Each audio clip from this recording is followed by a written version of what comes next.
فبنتفرج على تجربة لطيفة. اتفضلوا معايا.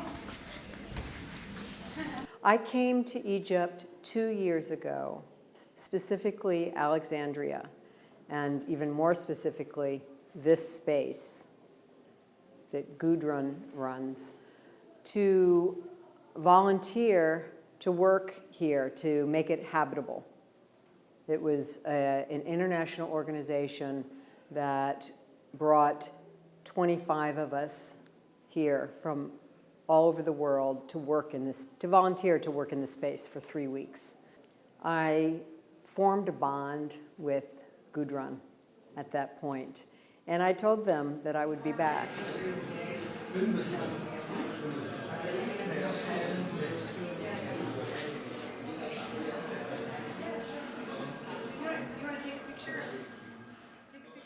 I just loved the vitality in Alexandria. I felt that the art community here was so vibrant, so rich in a lot of ways that I don't see in New York anymore, ways that I felt back in the 1970s in New York, when New York was a little more gritty.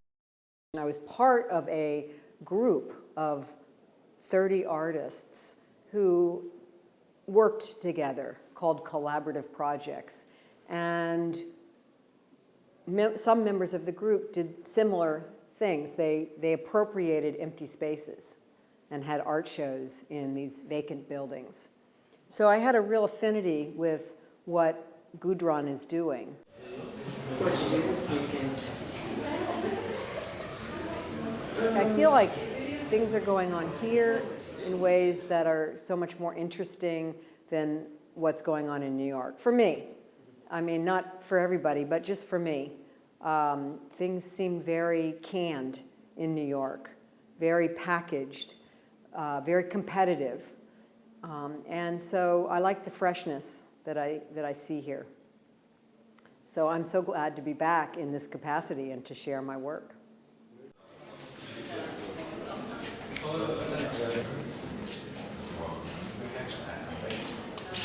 You know, the 2000 aughts, you know, let's say in the United States post, let's say the last 15 years, things have changed so much around the world, it seems to me.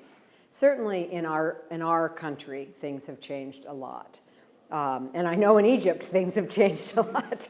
Yeah, so there's just so much going on, so much corruption, so much greed, so much, and what that leads to, war, famine, poverty, and then we've got global warming on top of that. So, you know, 10 years ago, maybe not 10 years ago, but at some point I was really depressed, and I was looking at these photographs that I saw in the news of malnourished children, actually starving children, not just malnourished, but starving children.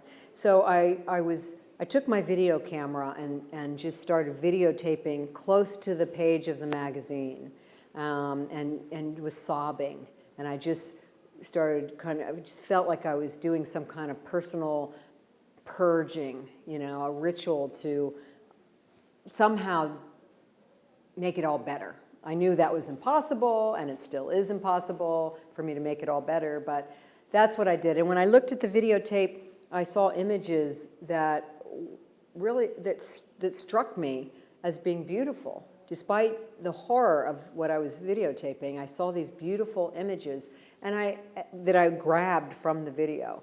And then I've been doing that ever since, just looking at news magazines and photographing the photographs.